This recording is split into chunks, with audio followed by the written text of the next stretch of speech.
Xin chào các bạn, mình Thao Hồng Chuyên. Hôm nay mình sửa một chiếc UVS của cuốn. Các mạch của nó, các IC đều bị cạo số hết rồi nhé. Và các IC được đánh dấu bằng màu thôi. Đây xanh lá cây đỏ này, xanh lá cây nhạt hơn này, màu trắng này, màu cam này. Một số con công suất đây cũng bị cạo số chứ. Đây 4 con công suất chỗ này, 4 con này chắc thường IRF305 bị cạo số hết. Mình nhìn sơ đồ của nó thì mình thấy nó gần giống cái bộ sơ đồ UVS của cuốn mình từng gặp, mà mình từng chia sẻ sơ đồ rồi ấy.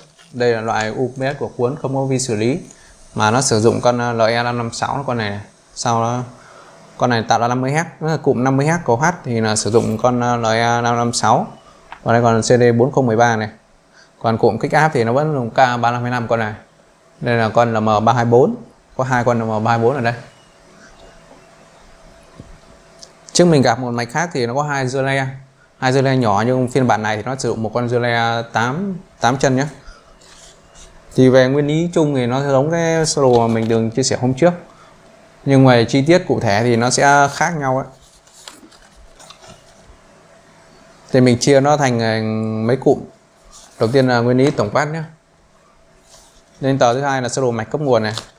Thì mình đã dò mạch qua cái mạch này, mình đo thì có cái lỗi lên rồi. Hôm qua nó không bị lỗi này, nhưng hôm nay nó bị lỗi thì mình lại bấm máy.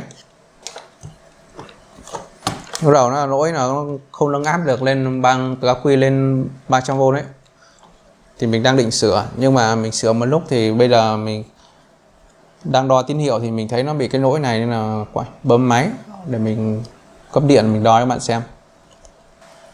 Mình nối đây, mình cấp 24V 1A vào nhé. Một dây mình nối vào mát này gắn vào que đo. Que đo còn lại mình sẽ đo cái điện áp từ bộ cấp nguồn đưa vào cái mạch này. Cái mạch này từ 24 nó sẽ hạ xuống 12, và từ 12 nó sẽ đi cấp cho các bộ nguồn khác, các con IC nguồn, và có cả tạo ra 5V nhé. Nhưng mình đo cái nguồn cho con 3525 làm việc này, con là cụm nâng áp này. Cụm bên này nó sẽ nâng lên 300V đấy, từ 24 nâng lên 300V. Đây con 3525 này thì đây là cái chân điện áp cấp cho nó này. Các bạn nhìn trên đồng hồ nhé, mình cấp vào 24 thì chỗ này nó phải tầm 12V nhé. Này các bạn nhìn trên đồng hồ là 19V nhé. Và đang lỗi cái phần cấp điện áp cho cái mạch này 12 mà nó ra 19. Thì đây là sơ đồ mạch cấp nguồn. Chỗ này là cụm xã quy, và con LM37 để xã quy thì mình không nói nhé. Mình đang cấp nguồn vào quy đây này. Thì nó qua con tiếp 41C và qua cụm hạ áp tiến tính thôi. Nó tạo ra đây là tầm 12V, và có gọi là 11V8 được. Nhưng đây đang 19V nhé, tức là con tiếp 41C này đang dẫn thông này. Thì bây giờ phải chỗ tiếp 41C đang bị lỗi này. Để mình kiểm tra cái cụm hạ áp tiến tính ở đây nhé. Cụm hạ áp tiến tính thì con Q3 này mình nhổ ra xem nó ra bao nhiêu. Q3 hai con Zener, con diode, con tiếp 41C. Trên mạch con này con tiếp 41C này. Đây là cái con trong sơ đồ mình ký hiệu là con Q3 này, và con Zener này, và hai con diode này. Đây các bạn có thể nhìn cái màu ở đây. 1, 2, 3 con Q3 và con tiếp 41C. Các điện trở của nó thì khó chết hơn nhé. Bây giờ mình sẽ nhổ ra xem có biến lỗi gì không. Con Q3 mình nhổ ra đo vẫn sống nhé. Nó đang là ECB này, ECB thứ chân ECB HFE 248 này. Đo bằng đồng hồ cho chắc. ECB C945, ECB Gender 12V chết đứt à. Mình đo chiều xuôi nó lên kim này, mình đo chiều ngược không lên kim này. Con diode này tốt, diode này tốt. Còn Gender 12V đang nghi chết đứt nhé. Chết đứt nó không ổn áp được, và nó dẫn đến cái lỗi đấy. Bong chân nó ra rồi. Đây con Zener 12V này mình thấy cái chân hơi xỉn nhá, và mình tác động cái nhíp vào thì nó đã bong chân ra rồi, bong một bên chân ra, không biết có phải do lý do này không. Thì mình sẽ đo lại bằng đồng hồ. Bằng đồng hồ Zener vẫn sống này, 12,5 nhé. Có thể lúc đấy trong mạch nó bị bong chân ra thì nó dính cái lỗi này. Mình có thay lại cụm nguồn nhé, mình đo nhé. Để điện áp cấp vào này 23V này, điện áp cấp cho cấp vào con tip 41C 23V, đầu ra tip 41C này 11V8 nhé, là cụm nguồn nó đã làm việc rồi này. Điện áp cấp cho con K3525 ở đằng này 11V8 này, xem có 400V luôn nhá. Có 300V này, có 389 rồi nhá. Rồi như vậy là đã có cao áp rồi, điện áp cao. Và bây giờ mình sẽ nối điện áp cao vào để cho cụm của H này làm việc nhé. Còn lúc nãy khi mình đo mình đang nhổ, mình ngắt cái 300V không cấp đến cụm của H nhé. Khi có 300V thì mình phải xả đây đi nhé, nối cái bóng đèn sẽ đốt vào đây mà, xả 300V đi thôi. Sáng quắc ấy, sờ vào giật lấy người ngay.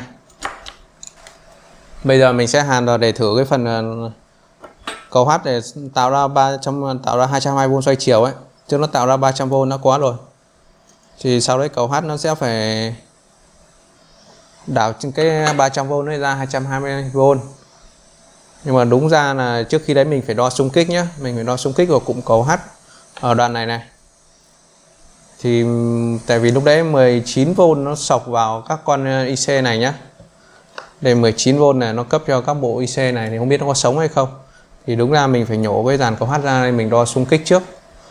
Nhưng thôi mình sẽ liều là mình không nhổ, mình đo xem có may mắn hay không.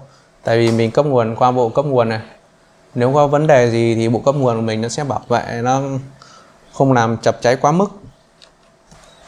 Đây cái đèn này, cái công tắc này, đây là đèn báo trạng thái này, đèn 220V mình câu vào đầu ra nhé. Mình bật on xem nào, cấp 24V 1A vào này, bật on. Bộ cấp nguồn mình đang để 1A chắc nó không đủ, nó đang báo đỏ đây, không sáng được đèn nhé. Mình tăng cái dòng lên là IZ2A này, 24V 2A, bật on. Nháy phát này thôi nhé. Mình để 3A thì là nó sáng được rồi này. Tức là cái nút cái dòng khởi động của nó lớn. Mình để về AC xoay chiều đo đồng hồ này. Rồi điện áp ra xem như nào, xem cái hét của nó có ổn định hay không.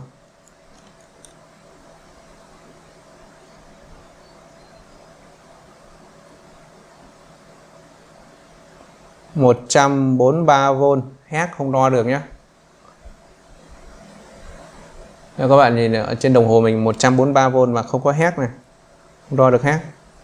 Nó đang lỗi phần cầu H nhé. Mình đo lại điện áp 300V nè, 300V thì vẫn ổn định này, nhưng phần cầu H nó tạo ra đang bị lỗi này. Thực ra tải nhỏ này thì vẫn đang sáng được đèn, nhưng mà đúng ra nó phải có cái AC đây, nó phải đo được hét. Đồng hồ mình bình thường nó phải báo được hét. Đây có được 143 thôi. Mình đang sửa đến phần cầu H thì lại sang đèn đỏ nhé, lại mất 300V trên con tủ to này nhé, tủ lọc 300V đầu ra này. Cầu H thì không hỏng đâu, nhưng mà hỏng đến các linh kiện thuộc phần cầu H rồi, nhưng mà nó lại hỏng tiếp cái phần cụm lưỡng áp nhé. Từ các bước mình sửa thì đầu tiên phải sửa được cụm lưỡng áp lên 300V nữa. Bây giờ mất 300V rồi, lúc nãy có nhưng giờ mất nhé, đòn lại không còn đâu. Có 24V là điện áp của bộ cấp nguồn để vào thôi nhé. 24V ở trên con tụ này này, tụ này là 24V luôn. Bây giờ phải sửa xong cụm lưng áp 300V thì mới sửa cụm cầu H được. Cầu H thì có lỗi đấy. Thì đối với cái lỗi mất 300V ở cụm tăng áp này thì bây giờ mình sẽ phải kiểm tra lại con cái đại toán của cụm tăng áp nhé. Thì con cái đại toán có 4 bộ, thì có 2 bộ để nó cảm nhận từ cảm biến dòng này, từ cảm biến dòng đưa vào đây nhé, và có một bộ tổng để đưa tín hiệu ra điều khiển đèn đỏ. Một bộ này là để nó nhận công tắc này, nó bật để nó cho cái mạch làm việc, bật công tắc thì mạch làm việc nhé. Thì có một cái vấn đề ở đây đó là mình sẽ phải tìm lý do tại sao cái châm 1 mức cao nhé. Châm 1 mức cao thì nó đưa đến cụm đèn đỏ đây, là làm sáng đèn đỏ này. Thì theo một cái đại thuật toán này, châm 1 mức cao là do chân 3 mức cao, 3 lớn hơn 2, hoặc là từ cụm cảm biến dòng này. Cảm biến dòng sẽ lớn hơn cái điện áp chuẩn của cái bộ 5V đưa vào nhé. Điện áp chuẩn ở VC6 này được 5V lấy từ con K355 đấy. 5V thì mình đo thì có 5V rồi nhé. Bây giờ cái ở chân mức cộng này nó lớn hơn chân mức trừ thì nó làm độ cao và sáng lên đỏ. Bây giờ mình đo từng bước một. Chân số 1 của nó này đang mức cao nhé, các bạn nhìn trên đồng hồ này, 10,2V này. Chân 2 0V nhé. Chân 3 0,8. Tức là chân 3 đang lớn hơn chân 2 đang rất nhỏ. Theo cái mạch này phân áp ấy, thì các bạn có thể nhìn thấy VC6 là 5V này, 5V phân áp qua 100 và 4K. Thì 3K9 mình lấy 4K đây, thì mình sẽ lấy 5 chia cho 104 và nhân với 4 xem ra bao nhiêu nhé. Hiện tại mình đo đang được là 0V. Đây nên cái phân áp mà mình đo ấy thì nó phải là 0,19 nhé. Mình đang đo có 0V thôi.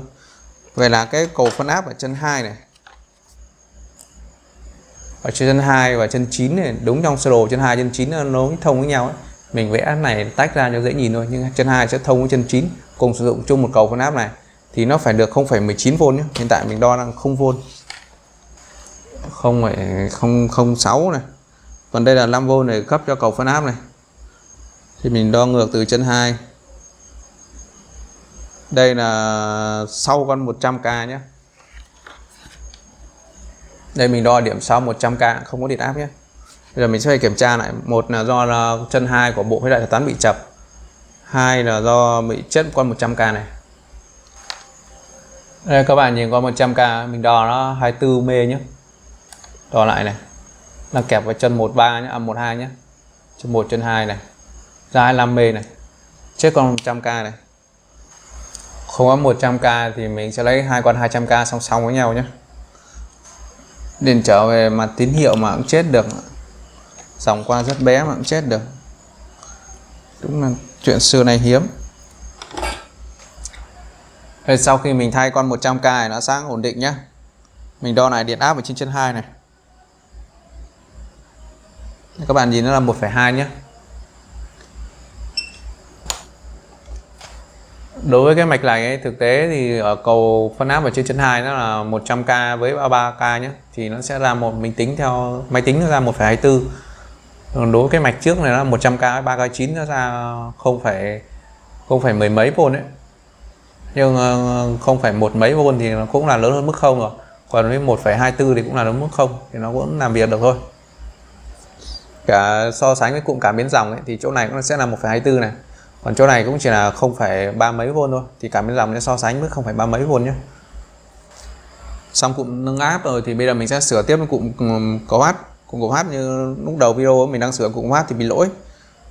Thì mình không hiểu bạn nào trước đó thay không hay là nhà sản xuất đã làm cái này nhé. Thì mình cho các bạn xem này. Đây là hai con ở cụm cầu H nhé. Một con là 13001 này, một con là C945. Đây là sơ đồ kích cụm cầu H từ chân ra của CD4013 này, hai con này nó sẽ kích vào cụm cầu H thì một chân sẽ kích vào hai con thì để nó đảo cực tính xung ấy. Hai con này mở ngược nhau thì nó đảo cực tính qua con chan là 1301. Cả hai con này đều là 1301 nhé. Để nó đảo cực tính xung. Trên mạch nó ký hiệu là 1301 nhưng thực tế là hai con nhưng mà vừa xem nó là một con 1301 và một con C945. Hai con này khác nhau về điện áp làm việc nhé. Con C945 có 40V thôi. Còn con 1301 nó là 400V mà. Đây trên sơ đồ ký hiệu là 1301 này. Cả hai con đều 1301 nhé. Mình đang câu tạm con C945 vào để mình đo xung nhé. Xem xung kích có vuông hay không. Còn mình sẽ phải đợi mua linh kiện 1301 để mình thay để mình mới thử tiếp đến cụm của H được. Hôm nay sẽ kiểm tra xem có xung hay không. Còn không hiểu ai thay lẫn linh kiện nhé. Cho đo điện áp VC3 này cấp cho cái cụm H là cụm driver làm việc này. 11V7 có này. Bên này xem nào. 11V2 nhé. Một con 11V2, một con 11V7 sai lệch nhau tí này. Đây các bạn nhìn này, 11V2 và 11V7 nhé. Xem lại sơ đồ này.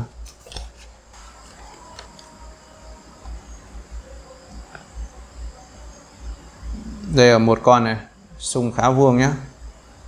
Con thứ hai này, lỗi xung này, xung không vuông này. Con thứ ba này, xung vuông này. Con thứ tư này, xung vuông này. Con thứ hai này bị lỗi xung nhá. Trên sơ đồ nó là mình ký hiệu đây là con cầu H số 2. Đây con cầu H số 2 nó lấy xung ra từ chân 2 của con CD4013 này. Kích vào 1301, tại sao bị mất?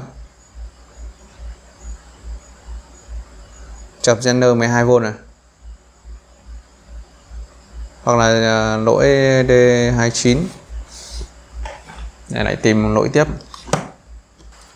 Nhìn lại vào mạch thì bạn trước bạn sửa nhé. Con này 4K7 thì bạn nối bằng 3K3 cộng với 1K 4K3, còn 4K3 con 4K7 thì lệch điện nhau điện áp là đúng rồi. Mình sẽ nhổ ra mình kiểm tra các hai con Zener này xem có sống không, và thay con này bằng con 4K7 luôn. Con Zener của cái cụm số 2 mình nhổ ra, mình đo cho các bạn xem này. Mình đo chiều AK này là 0,1 nhé. Mình đảo ngược lại.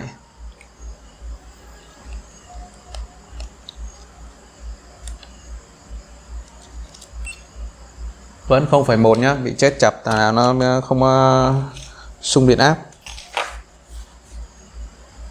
Đây này, bị chết con Zener ở chân số 2 là từ chân 2 CD4013 xuất ra nhé, bị chết con Zener này. Tiện thì cho các bạn xem hai con chan của cụm driver bị chết luôn.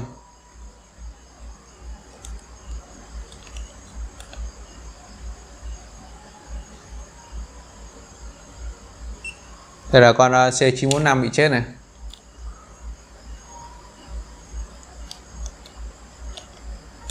Đây là con 1301. Đấy, nó không nhận ra chan tí to nữa nhé. Nhưng mình chưa có 1301, mình phải đợi mấy hôm nữa mới về. Mình sẽ thay con Zener vào mình kiểm tra em xung còn vuông không. Đo lại xung này. Con thứ nhất này, xung khá vuông này. Con thứ hai này, xung khá vuông nhé. Con thứ ba này, xung khá vuông nhé. Con thứ tư này, xung khá vuông. Các bạn để ý thì con thứ tư và con thứ một thì xung sẽ thấp hơn con thứ hai và ba nhé. Đây là con thứ tư này. Con số 1 này, xung gần đến cái vạch trên nhé. Nhưng con số 2 này và con số 3 là xung trên vạch trên một tí nhé. Chắc nó đối xứng rồi, mình nhìn lại sơ đồ này.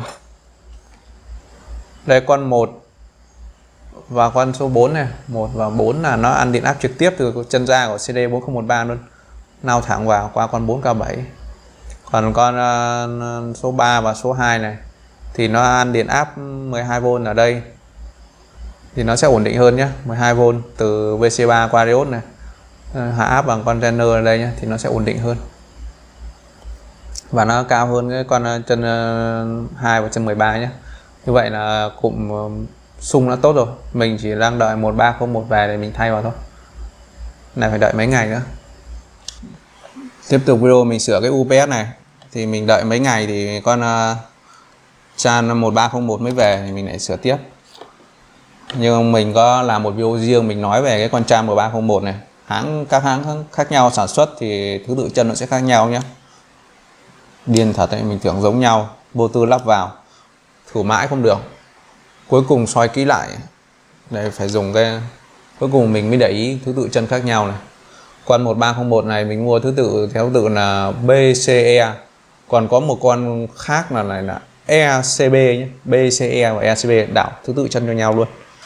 Xoay 180 độ đi mới được. Lúc nó bị lỗi ấy, mình lắp con 1301 vào, đo không có xung kích này, xong mình kiểm tra hết các cụm đây, mình lắp vào không được nhé. Kiểm tra điện trợ Zener rồi thay cả CD4013 mất rất nhiều thời gian nhé. Nó chỉ vì con 1301 này thứ tự chân nó bị ngược nhau thôi. Kinh nghiệm sống còn. Bây giờ mình thay rồi mình sẽ đo xung kích này, xem có xung kích không. Lúc nãy chưa có xung kích đâu. Mình hy vọng bây giờ nó có xung kích thì mình Sửa xong cái mạch này đi.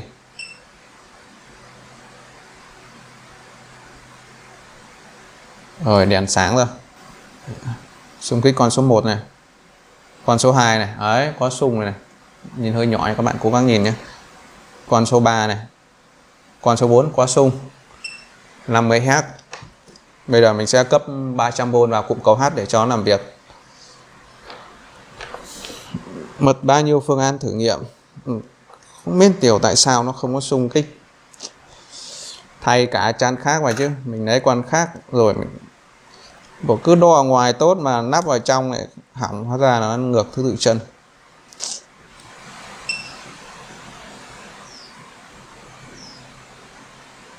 Rồi mạch đã làm việc nhá. Cái đèn đây là cái đèn báo 300V trên con tụ này, còn đây đèn báo 220V đầu ra này. Đèn báo trạng thái đang nháy xanh này. Lần này mình đo 220V sẽ có 50Hz không nhá. Đấy mình đo xung thấy là 50Hz đấy. 226V 50Hz nhá, ở trên con đồng hồ mình này. 50,8Hz. Ok đấy. Đối với cái UPS này thì còn một cụm mình chưa kiểm tra, đó là mình cấp 220V đầu vào để xem nó xuất điện áp ra như thế nào. Nhưng bạn kia có nhắn cho mình nó chỉ hỏng cái chế độ chạy ắc quy thôi. Thì mình sẽ kiểm tra thêm ngoài video, còn video đã khá dài rồi. Video này khá dài vì nó hỏng 3 chỗ liền, 3 chỗ liền này, còn thêm một cái lỗi hy hữu do nhà sản xuất nữa. Và video mình đây kết thúc, hẹn gặp lại các bạn trong video tiếp theo.